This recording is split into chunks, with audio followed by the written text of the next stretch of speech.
അല്ല ഞാനിപ്പോ ഇവിടെ ഇരുന്ന് സംസാരിക്കുന്ന MBBS എടുത്തിട്ടോ അല്ലെങ്കിൽ വലിയ ഡിഗ്രി ഉണ്ടായിട്ടൊന്നല്ല. നിങ്ങൾക്ക് വലിയൊരു ഹ്യൂജ് എമൗണ്ടിന്റെ അക്കൗണ്ട് തരാം, ട്രേഡ് ചെയ്യാൻ വേണ്ടി. ട്രേഡ് ചെയ്യാൻ അതും ഞാൻ വേണ്ടിയിട്ട് ഇൻസ്റ്റയിൽ accounts പറഞ്ഞ പോലെ തന്നെ ആഡ് ആയിട്ട് ഇങ്ങനെ കാണാറുണ്ട് പലവരും പറയുന്നത്. പിന്നെ ഒരിക്കലും ബിഗിനേഴ്സ് ആയിട്ടുള്ള ഒരാൾക്ക് ഫണ്ടഡ് അക്കൗണ്ട് പാസ്സാക്കാൻ പറ്റില്ല. ഒരുപാട് റൂൾസുകൾ ഉണ്ട്. സ്റ്റുവാർഡ്സ് അല്ലെങ്കിലും സ്റ്റുഡൻസിനെ മാത്രമായിട്ട് ട്രീറ്റ് ചെയ്തിട്ടില്ല. കാരണം നമുക്ക് വിളിച്ചിട്ടുള്ള ഒരു പകുതി മുക്കാൽ ആളുകളും ഫണ്ട് പോയി എന്ന് പറഞ്ഞിട്ട് വിളിച്ചിട്ടുണ്ട്.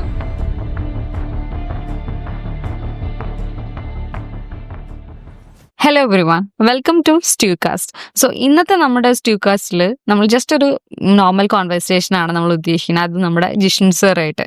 So let's start.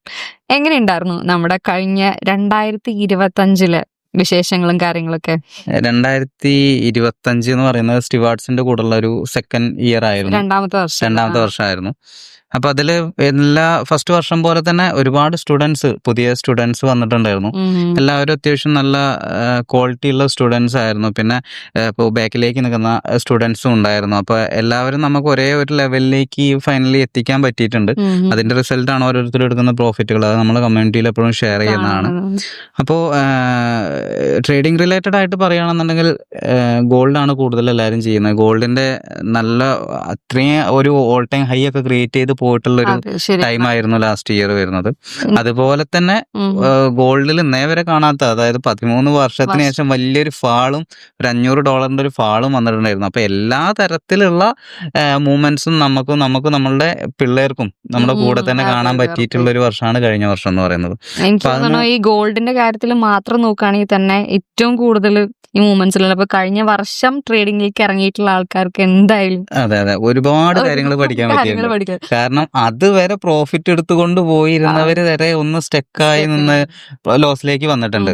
ഇപ്പൊ അതൊക്കെ റിക്കവർ ചെയ്ത് വരുന്നിട്ടുണ്ട് സ്റ്റുഡൻസ്. അപ്പൊ എല്ലാ തരത്തിലുള്ള സിറ്റുവേഷൻസും ഫേസ് ചെയ്തിട്ടുള്ളവരാണ് സത്യം പറഞ്ഞ കഴിഞ്ഞ വർഷത്തിൽ ഉണ്ടായിട്ടുള്ള ആളുകൾ. അപ്പൊ അതിന്ന് ഒരുപാട് കാര്യങ്ങൾ പഠിക്കാൻ പറ്റിയിട്ടുണ്ട് അവർക്ക്. അപ്പൊ അത് കുറെ സ്റ്റുഡൻസ് നമ്മളെ അടുത്ത് പറഞ്ഞിട്ടുണ്ട്, എല്ലാം കണ്ടു, ഇനി ഇതുപോലുള്ള ഒരു ഫാള് വന്നു കഴിഞ്ഞാൽ ഒരിക്കലും അവരെന്ത് ചെയ്യില്ല, പേടിക്കില്ല. മനസ്സിലായില്ല? അപ്പൊ അങ്ങനത്തെ ഒരു സിറ്റുവേഷൻ കറക്റ്റായിട്ട് കിട്ടിയിട്ടുണ്ട് മാർക്കറ്റിൽ നിന്ന്. പിന്നെ ഒരുവിധം ആളുകളെല്ലാം പ്രോഫിറ്റിൽ തന്നെയാണ്. ഇനിയിപ്പോൾ 2026 എന്ന് പറയുന്ന അതിലേക്ക് പുതിയ കാര്യങ്ങൾ അപ്ഗ്രേഡ് ചെയ്ത് പോകണമല്ലോ. അപ്പോൾ നമ്മൾ എല്ലാ കാര്യങ്ങളാണെന്നുണ്ടെങ്കിൽ അപ്ഗ്രേഡ് ചെയ്ത് പോകാന്നുള്ളതാണ്. പുതിയ ടെക്നിക്കുകളും പുതിയ മെത്തേഡുകളും നമ്മൾ നോക്കുന്നുണ്ട്. സ്റ്റുഡൻസിന് പഠിപ്പിച്ചു കൊടുക്കാൻ വേണ്ടിയിട്ട് തന്നെ നമ്മുടെ പഴയ സ്റ്റുഡൻസിനെ തന്നെ ഒന്നും കൂടെ റീബിൽഡ് ചെയ്ത് ഇങ്ങനെ കൊണ്ടുവന്നുണ്ട്. അതിന് കൂടെ ഉള്ള ഒരു പ്ലാനിങ് കൂടെ ഉണ്ട് നെക്സ്റ്റ് ഇയറിലേക്ക്. ഇപ്പൊ ഈ ഒരു ട്രേഡിങ്ങും കാര്യങ്ങളൊക്കെ വിട്ടിട്ട്, അപ്പാർട്ട് ഫ്രം ട്രേഡിംഗ് ജേർണിയിൽ അല്ലെങ്കിൽ ട്രേഡിങ് നമ്മുടെ ക്ലാസ് ഇതിനൊക്കെ വിട്ടിട്ട് പേഴ്സണൽ ലൈഫിൽ ജിഷൻ സാർ എന്തെങ്കിലും ചേഞ്ചസ് കൊണ്ടുവരാൻ പറ്റിയിട്ടുണ്ട്? ഇപ്പൊ ട്രേഡിംഗ് എന്നുള്ള പ്രൊഫഷനിലേക്ക് മാറിയതിന് ശേഷം എങ്ങനെയൊക്കെ ലൈഫ് ചേഞ്ച് ആയിട്ടുണ്ട്, അതിനെ പറ്റിയിട്ടൊന്ന് പറയോ? അല്ല, പേഴ്സണൽ ലൈഫിലേക്ക് വരികയാണെന്നുണ്ടെങ്കിൽ ഒരുപാട് മാറ്റങ്ങളാണ് വന്നിട്ടുള്ളത്. കാരണം നമ്മൾ അത്രയും സീറോയിൽ നിന്ന് വന്നിട്ട് എത്തിയിട്ടുള്ളതാണ് ഈ ഒരു സ്റ്റേജിലേക്ക്. അപ്പോൾ അത് പറയുകയാണെങ്കിൽ ഒരുപാട് കാര്യങ്ങൾ പറയാനുണ്ട്. അപ്പോൾ ലാസ്റ്റ് ഇയർ നോക്കുകയാണെന്നുണ്ടെങ്കിൽ ഫിനാൻഷ്യലി ആണെന്നുണ്ടെങ്കിലും അല്ലാത്ത കാര്യങ്ങളിലാണെന്നുണ്ടെങ്കിലും അത്യാവശ്യം ഗ്രോത്ത് തന്നെയാണ് ഉണ്ടായിട്ടുള്ളത്. ദൈവം സഹായിച്ച് താഴേക്ക് പോകേണ്ട ഒരു സിറ്റുവേഷൻ നേരെ വന്നിട്ടില്ല. അപ്പൊ അതിനെല്ലാത്തിന്റെ റീസൺ എന്ന് പറയുന്നത്, ഇപ്പൊ പലർക്കും ട്രേഡിംഗ് എന്ന് പറയുന്ന ഒരു സെക്കൻഡ് ഇൻകം എന്നുള്ള ലെവലിലാണ് എല്ലാവരും ചെയ്തത്. പക്ഷെ നമ്മളെ സംബന്ധിച്ചിടത്തോളം നമ്മളെല്ലാ പ്രയോറിറ്റിയും ട്രേഡിങ്ങിന് തന്നെയാണ് കൊടുക്കുന്നത്. ഈ ട്രേഡിംഗ് ത്രൂ ആണ് നമ്മൾ ഇന്ന് ഇങ്ങനെ ഇപ്പൊ ഈ ഒരു ഓഡിയൻസിന്റെ മുമ്പിൽ ഇരിക്കുന്നത് തന്നെ ട്രേഡിംഗ് എന്ന് പറഞ്ഞിട്ട്. അല്ലാന്നുണ്ടെങ്കിൽ നമ്മൾ ഇതിന്റെ മുമ്പിൽ വരില്ല. അത് ഓഫ് കോഴ്സ് ഒരു ഇതൊല്ലാത്തതാണ്. അപ്പോൾ ട്രേഡിംഗ് കൊണ്ട് മാത്രമാണ് നമ്മൾ ഈ ഒരു ലെവലിലേക്ക് എത്തിയിട്ടുള്ളത്. ഞാനൊരു കാര്യം കൂടെ ചോദിക്കട്ടെ. ഇപ്പൊ മിക്ക ആൾക്കാർക്കുള്ള ഒരു തെറ്റായിട്ടുള്ള ധാരണയാണ്, ഇപ്പൊ ട്രേഡിങ് ചെയ്യണം അല്ലെങ്കിൽ ഒരുപാട് പൈസ ഉണ്ടാക്കണം എന്നുണ്ടെങ്കിൽ അത് എഡ്യൂക്കേഷൻ എന്ന് പറയുന്ന ഒരു പാർട്ട് ഭയങ്കര ഇമ്പോർട്ടന്റ് ആണോ? അതോ? അല്ല ഞാനിപ്പോ ഇവിടെ ഇരുന്ന് സംസാരിക്കുന്ന MBBS എടുത്തിട്ടോ അല്ലെങ്കിൽ വലിയ ഡിഗ്രി ഉണ്ടായിട്ടൊന്നല്ല. മനസ്സിലായി? അപ്പൊ നമ്മളെന്ന് പറയുന്ന ഇപ്പോൾ വന്നിട്ടുള്ള ഒരു സ്റ്റേജ് ഞാൻ എപ്പോഴും എൻ്റെ സ്റ്റുഡൻസിനൊക്കെ അറിയുന്നതാണ്. നമ്മൾ ഫയർ ആൻഡ് സേഫ്റ്റിന്റെ ഡിപ്ലോമയും കഴിഞ്ഞ് അതിൽ ജോലി ചെയ്തുകൊണ്ടിരുന്ന ആളുകളാണ്. നാട്ടിൽ 12,000 രൂപ സാലറി മേടിച്ചിരുന്നതാണ്. അവിടെ നിന്നാണ് നമ്മൾ ഈ ട്രേഡിംഗ് എന്ന് പറയുന്ന ഇതിലേക്ക് മാറിയിട്ടുള്ളതും ഇന്നിപ്പോൾ ഈ ഒരു പറയുന്ന സ്റ്റേജിലേക്ക് എത്തി. അപ്പോൾ ട്രേഡിംഗ് എന്ന് പറയുമ്പോൾ ഒരിക്കലും നമ്മൾ എഡ്യൂക്കേഷൻ്റെ ഒരു ഭാഗമല്ല. അത് ഒരു സ്കില്ലും അല്ലെങ്കിലും എഡ്യൂക്കേഷൻ റിലേറ്റഡ് ആയിട്ട് വരുന്നില്ല. സ്കിൽ എന്ന് പറയുന്നത് നമുക്ക് എല്ലാവർക്കും പഠിച്ചെടുക്കാൻ പറ്റുന്ന കാര്യങ്ങളാണ്, മനസ്സിലല്ലേ? അപ്പൊ അതൊരിക്കലും പാരമ്പര്യമായിട്ടോ എഡ്യൂക്കേറ്റഡ് ആയിട്ട് വലിയ ഹൈ ക്വാളിഫിക്കേഷൻ വേണമെന്നോ ഒരു നിർബന്ധമില്ല. ഏതൊരു സാധാരണക്കാരനും പറ്റുന്ന, അതായത് മെയിൻ ആയിട്ട് അതാണ്, സാധാരണക്കാരന് പറ്റുന്ന എന്നുള്ളതാണ്. ഒരു സാധാരണക്കാരനെ സംബന്ധിച്ചിടത്തോളം ഒരു ഷോപ്പ് ഇടുക അല്ലെങ്കിൽ ഒരു ചെറിയൊരു ചായക്കട ഇടുക എന്ന് പറയുന്നത് പോലും അത്യാവശ്യം എക്സ്പെൻസീവും കാര്യങ്ങളായിട്ട് വരുന്നതാണ്. എന്നാൽ ഇവിടെ ട്രേഡിംഗ് എന്ന് പറഞ്ഞു കഴിഞ്ഞാൽ അങ്ങനല്ല. നമുക്കൊരു $50 ഉണ്ടെങ്കിൽ തന്നെ എന്ത് ചെയ്യാൻ പറ്റും? ട്രേഡിംഗ് തുടങ്ങാൻ പറ്റും, മനസ്സിലായില്ലേ? അപ്പൊ ആ $50 ട്രേഡ് ചെയ്യുന്ന ആൾ അവിടെ ഒരു ബിസിനസ് സ്റ്റാർട്ട് ചെയ്തു, മനസ്സിലായല്ലേ?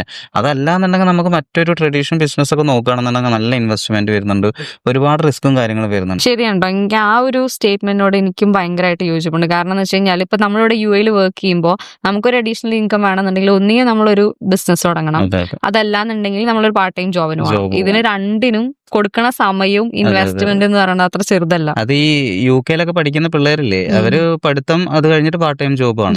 ഇവിടെ പറഞ്ഞു കഴിഞ്ഞാൽ ജോലി കഴിഞ്ഞാൽ തന്നെ നമുക്ക് നേരം ഉണ്ടാവില്ല, പിന്നെ വേറൊരു ജോലിനെ കുറിച്ച് ആലോചിക്കാൻ തന്നെ നമുക്ക് പോസിബിൾ അല്ല. പിന്നെ എന്ന് പറഞ്ഞു കഴിഞ്ഞാൽ ഇപ്പൊ നമ്മളെ നിലവിലുള്ള സ്റ്റുഡൻസിൽ എടുത്ത് നോക്കുകയാണെന്നുണ്ടെങ്കിലും എല്ലാവരും സാധാരണക്കാരാ, എല്ലാവരും ഹൈ ക്വാളിറ്റി മറ്റേ വലിയ ഹെവി സാലറി മേടിക്കുന്ന ആളുകളൊന്നുമല്ല, എല്ലാവരും ഈ ചെറിയ ചെറിയ ജോലി ചെയ്യുന്ന ആളുകളാണ്. അപ്പോൾ അവരവരുടെ ഒരു എക്സ്ട്രാ ഇൻകം അല്ലെങ്കിൽ ഒരു ഡ്രീം എന്തെങ്കിലും എക്സ്ട്രാ ഉണ്ടാക്കുക എന്നുള്ളൊരു മൈൻഡ് സെറ്റിൽ ജോലി ശരിക്കും ഞാൻ വിചാരിക്കുന്നുണ്ട്. അപ്പൊ ചില ആൾക്കാരൊക്കെ എന്താ ചെയ്യണത്, ഇവിടെ നമ്മൾ വർക്ക് ചെയ്യുന്നുണ്ട്, നമ്മൾ ഇവിടെ പുറത്തു വന്ന് വർക്ക് ചെയ്യുന്നുണ്ട്, ജോലി കഴിഞ്ഞ് കഴിഞ്ഞാൽ നേരെ റൂമിലേക്ക് പോണു, മൊബൈൽ സ്ക്രോൾ ചെയ്യുന്നു, യൂട്യൂബ്, ഇൻസ്റ്റാഗ്രാം, എത്ര അവേഴ്സ് നമ്മൾ അതിൽ സ്പെൻഡ് ചെയ്യുന്നുണ്ട്. പക്ഷെ ഈ പറഞ്ഞ ആൾക്കാരോടൊക്കെ ഒരു അഡീഷണൽ ഇൻകത്തിനെ പറ്റി അല്ലെങ്കിൽ ഒരു സ്കില്ല് പഠിക്കാനുള്ള സമയത്തിനെ പറ്റി ചോദിച്ചു കഴിഞ്ഞാൽ മിക്കവാറും ആൾക്കാർക്ക് ആ ഒരു സമയം ഇല്ല എന്നുള്ളൊരു ഇതിലേക്കാണ് വരുമ്പോ. നമ്മൾ ആദ്യം ഇൻവെസ്റ്റ് ചെയ്യേണ്ടത് ക്യാഷ് അല്ല, സമയം.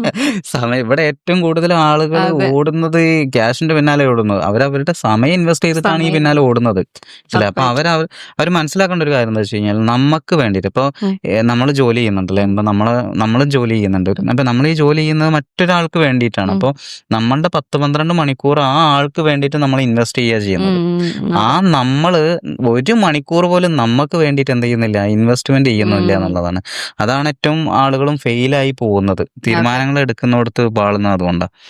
പിന്നെ എനിക്ക് വേറെ ചോദിക്കാനുള്ള ഒരു കാര്യം എന്ന് വെച്ച് കഴിഞ്ഞാൽ, ഇപ്പൊ നമ്മൾ ഈ $50 പറ്റി തുടങ്ങുന്ന കാര്യം, $100 പറ്റി സംസാരിച്ചിട്ടുണ്ട്. ഇപ്പൊ നമ്മള് ഈ ഒരു മാർക്കറ്റ്, ഒരു ഫോറക്സ് ട്രേഡിങ്ങിന്റെ ഫീൽഡിൽ കണ്ടുവരുന്ന ഒരു കാര്യമാണ്, നിങ്ങൾ ഫസ്റ്റ് ഓഫ് ഓൾ വരുന്നത് നിങ്ങൾ പഠിക്കുകയേ വേണ്ട, പഠിച്ചതിന് ശേഷം ഇൻവെസ്റ്റ്മെന്റും ചെയ്ത് അതിന് ശേഷം നിങ്ങൾ ഫീ പേയ്മെന്റ് ചെയ്താൽ മതി എന്നാണ് കാര്യങ്ങൾ കേൾക്കാറുണ്ട്. അപ്പൊ അങ്ങനെ ഒരു വെറുതെ ഒരു ഫ്രീ കോഴ്സ് പഠിച്ചിട്ട് ഇൻവെസ്റ്റ് ചെയ്യേണ്ട ഒരു സാധനമാണോ ട്രേഡിങ് ശരിക്കും? ഫ്രീ കോഴ്സ് എന്ന് പറയുമ്പോൾ അത് ട്രേഡിംഗ് എന്നല്ല, ഏതൊരു സാധനമാണെന്നുണ്ടെങ്കിലും ഫ്രീ ആയിട്ട് നമുക്ക് കിട്ടുകയാണെന്നുണ്ടെങ്കിൽ അവിടെ അവരുടെ പ്രൊഡക്റ്റ് നമ്മളാണ്, മനസ്സിലായോ? അവിടെ യൂസ് ചെയ്യുന്നത് അവിടെ എന്നല്ല അവർ നമ്മളെ യൂസ് ചെയ്യുക, നമ്മളെ യൂട്ടിലൈസ് ചെയ്യുന്നത് ആഫ്റ്റർ ജോയിൻ ആയതിന് ശേഷമായിരിക്കും അവരുടെ എന്തെങ്കിലും യൂസേജ് വരുന്നത്. അതല്ലാതെ ഡയറക്റ്റ് ആയിട്ട് ഒരാൾ ഫ്രീ ആയിട്ട് നമുക്ക് ഒന്നും ചെയ്തു തരില്ല. ഇപ്പൊ നമ്മളുടെ റിലേറ്റീവ്സ് ആണെങ്കിൽ പോലും നമുക്ക് ഫ്രീ ആയിട്ടൊന്നും ഒന്നും ചെയ്തു തരില്ല. അതും ഇങ്ങനെയുള്ള ഈ ഒരു ഫ്രീക്ക് നമ്മൾ ഫ്രീനെ ഡിപ്പെൻഡ് ചെയ്യുമ്പോൾ അവിടെ നമ്മൾ ആദ്യം ഇൻവെസ്റ്റ് ചെയ്യാൻ പോകുന്നത് ഈ പറഞ്ഞ $50-100 അല്ല, ആദ്യമേ സ്റ്റാർട്ട് ചെയ്യുന്നത് $100 $1000 സ്റ്റാർട്ട് ചെയ്യുന്നത്. മാത്രമല്ല വളരെ ബേസിക് ആയിട്ടുള്ള കാര്യങ്ങൾ പോലും, അതും ബേസിക് ആണോ അഡ്വാൻസ് ആണെന്ന് പോലും തിരിച്ചറിയാതെയാണ് മാർക്കറ്റിൽ പോയിട്ട് ഇൻവെസ്റ്റ് ചെയ്യുന്നത്. അതുപോലെ തന്നെ ഇപ്പൊ കണ്ടുവരുന്ന ഒരു കാര്യം എന്ന് വെച്ച് കഴിഞ്ഞാല്, നിങ്ങൾക്ക് വലിയൊരു ഹ്യൂജ് എമൗണ്ടിന്റെ അക്കൗണ്ട് തരാം ട്രേഡ് ചെയ്യാൻ. അതും ഞാൻ ഇൻസ്റ്റയിൽ പറഞ്ഞ പോലെ തന്നെ ആഡ് ആയിട്ട് ഇങ്ങനെ കാണാറുണ്ട് പലവരും പറയുന്നത്. അപ്പൊ ഇവിടെ അതിന്റെ പുറകിൽ സംഭവം എന്താ വെച്ച് കഴിഞ്ഞാല്, ഒന്ന് ഇവര് തരുന്ന എമൗണ്ട് ഫണ്ടഡ് അക്കൗണ്ടുകളായിരിക്കും തരുന്നത്, ഒരിക്കലും റിയൽ മണി എടുത്ത് തരില്ലല്ലോ. റിയൽ മണി ആരാ തരിക? ഒരാളൊരു ട്രേഡർ ആവണമെന്നുണ്ടെങ്കിൽ, കൺസിസ്റ്റന്റ്ലി പ്രോഫിറ്റ് എടുക്കാൻ ട്രേഡർ ആവണമെന്നുണ്ടെങ്കിൽ മിനിമം 2 ഇയർ വേണം, മനസ്സിലായി? അപ്പോ ബിഗിനേഴ്സ് ആയിട്ട് എൻക്വയറി ചെയ്യുന്ന ആൾക്കാർക്ക് ഫണ്ട് അങ്ങോട്ട് കൊടുക്കാന്ന് പറഞ്ഞു കഴിഞ്ഞാൽ തന്നെ മണ്ടത്തരാണ്, മനസ്സിലായില്ലേ? അപ്പൊ അവിടെ തന്നെ നമ്മൾ മനസ്സിലാക്കണം, അത് നമ്മൾ ആ ഒരു ലിങ്കിൽ ക്ലിക്ക് ചെയ്യാൻ വേണ്ടി പറയുന്ന പരിപാടിയാണ്. അപ്പോൾ അതിൽ നിന്ന് അവർ തരുന്നത് ഫണ്ടഡ് അക്കൗണ്ട്സുകളായിരിക്കും. ഈ ഫണ്ടഡ് അക്കൗണ്ട്സിന്റെ കേസുകൾ നോക്കുകയാണെന്നുണ്ടെങ്കിൽ മിക്ക ഫണ്ടഡ് അക്കൗണ്ടുകളും സ്കാം ആയിട്ട് വരുന്നത് തന്നെയാണ്. പിന്നെ ഒരിക്കലും ബിഗിനേഴ്സ് ആയിട്ടുള്ള ഒരാൾക്ക് ഫണ്ടഡ് അക്കൗണ്ട് പാസ്സാക്കാൻ പറ്റില്ല, ഒരുപാട് റൂൾസുകൾ ഉണ്ട്.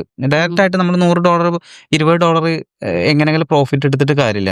റിയൽ മണിയിലാണെന്നുണ്ടെങ്കിൽ ചിലപ്പം ഇവര് വെറുതെ ബൈയും സെല്ലും ഇട്ടിട്ട് 100-200 ആക്കുന്ന ആളുകളുണ്ട്. പക്ഷെ അങ്ങനെ ചെയ്താൽ പോലും മറ്റവരത് ഐഡന്റിഫൈ ചെയ്തിട്ട് എന്ത് ചെയ്യുന്നു വെച്ച് കഴിഞ്ഞാൽ നമ്മുടെ അക്കൗണ്ട് ബാൻ ചെയ്യുന്ന സിറ്റുവേഷൻസ് ഉണ്ട്. അതെ, ഫണ്ടഡ് അക്കൗണ്ടിൽ നിന്ന് വിഡ്രോവൽ തരുന്ന ഫണ്ടഡ് അക്കൗണ്ട്സ് എന്ന് പറയുന്നത് കുറച്ച് മാത്രമേ ഉള്ളൂ. ഇപ്പൊ ഒരു 95% ആളുകളും സ്കാമേഴ്സ് ആയി വരുന്നതാണ് ഫണ്ടഡ് അക്കൗണ്ടിൽ. കുറച്ച് ടീംസ് തരുന്നുണ്ട്, പക്ഷെ അതിന് അത്രയും ഡിസിപ്ലിൻഡ് ആയിട്ട് ഇരുന്ന് ചെയ്യുന്ന ആളുകളാവണം. അതിന് മിനിമം ഒരു 6 മന്ത് എന്തായാലും വേണം. നിങ്ങൾക്കിപ്പോ ഫസ്റ്റ് ടൈമിൽ തന്നെ നിങ്ങൾക്ക് 1 ലക്ഷത്തിന്റെ ഫണ്ടഡ് അക്കൗണ്ട് തന്നാലും നിങ്ങൾ അത് ഫെയിലാക്കും, മനസ്സിലായല്ലേ? പിന്നെ അതിന് ടൈം ലിമിറ്റ് ഉണ്ട്, അങ്ങനെ കുറെ കാര്യങ്ങൾ വരുന്നുണ്ട്. അപ്പൊ അത് ആണ് ഇവരെന്ത് ചെയ്യുന്നത്, ഈ ഫണ്ട് തരിക എന്ന് പറയുന്നത്. അപ്പൊ നമ്മളെ സാധാരണക്കാരന് അറിയില്ലല്ലോ അത് ഏത് ഫണ്ടാ തരുന്നത് എന്നുള്ളത്. അങ്ങനെയാണ് ഇതിന്റെ ഒരു സത്യാവസ്ഥ വരുന്നത്. എന്തായാലും കേട്ടെടുത്തോളം 2025 ഒരു അടിപൊളി ഇയർ ആണെന്ന് മനസ്സിലായി. ഇനിയുള്ള എല്ലാ ഇയേഴ്സ് ഒക്കെ തന്നെ ആവട്ടെ. ശരിക്കും എന്താണ് ഇനിയിപ്പോ ഒരു നെക്സ്റ്റ് ഇയർ സ്റ്റാർട്ട് ചെയ്യാൻ പോകുന്നത്? ഇപ്പൊ സ്റ്റുഡൻസിന് അടുത്താണെങ്കിലും ലൈക് ട്രേഡിംഗിലേക്ക് വരാൻ പോണ ആൾക്കാരുടെ അടുത്താണെങ്കിലും എന്താണ് പറയാനുള്ളത്? ശരിക്കും സ്റ്റുഡൻസ് എന്നല്ല, നമ്മള് സ്റ്റുവാർഡ്സ് അല്ലെങ്കിലും സ്റ്റുഡൻസിനെ മാത്രമായിട്ട് ട്രീറ്റ് ചെയ്തിട്ടില്ല.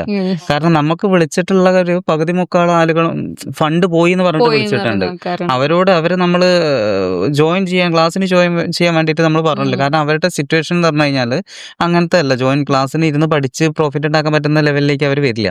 അപ്പൊ അവർക്ക് വേണ്ട ലീഗലായിട്ടുള്ള കാര്യങ്ങൾ നമ്മൾ ഇവിടുന്ന് പറഞ്ഞു കൊടുത്തിട്ടുണ്ട്. ബാങ്ക് ത്രൂ പോയി കഴിഞ്ഞാൽ ഫണ്ട് കിട്ടുന്നുള്ള കാര്യങ്ങൾ പറഞ്ഞു കൊടുത്തിട്ടുണ്ട്. അപ്പോൾ നമ്മൾ സ്റ്റുഡൻസിനായിട്ടല്ല, നോർമലി നമുക്കൊരു കോമൺ മാനോട് നമുക്ക് പറയാനുള്ളത് എന്താണെന്ന് വെച്ച് കഴിഞ്ഞാൽ, വർക്ക് എന്നുള്ള ഒരു സംഭവം മാത്രമായിട്ട് പോവാണ്ട് ഒരു എക്സ്ട്രാ ഇൻകത്തിനുള്ള കാര്യങ്ങൾ സ്കില്ല് പഠിക്കുക. ട്രേഡിംഗ് എന്ന് പഠിക്കണം എന്ന് പറയുന്നില്ല, എന്തെങ്കിലും ഒരു എക്സ്ട്രാ സ്കില്ല് പഠിക്കുക. ഇന്നത്തെ കാലത്ത് എത്ര ക്യാഷ് കിട്ടിയാലും തികയാത്തൊരു സിറ്റുവേഷനാണ്. അത് മനസ്സിലാക്കുക എന്നുള്ളതാണ്. പിന്നെ നമ്മൾ എന്ത് ചെയ്യുക വെച്ച് കഴിഞ്ഞാൽ സേവിങ്സുകൾ ഉണ്ടാക്കുക, ഇൻവെസ്റ്റ്മെന്റുകൾ ചെയ്യുക. പഴയ കാലം പോലെയല്ല, കാലം മാറിയാണ്. എത്ര കൈ കിട്ടിക്കഴിഞ്ഞാലും തികയില്ല. അപ്പൊ അത് നമ്മൾ മാറ്റി വെച്ചിട്ടില്ല എന്നുണ്ടെങ്കിൽ നാളെ നമുക്ക് ഒന്നും ഉണ്ടാവില്ല.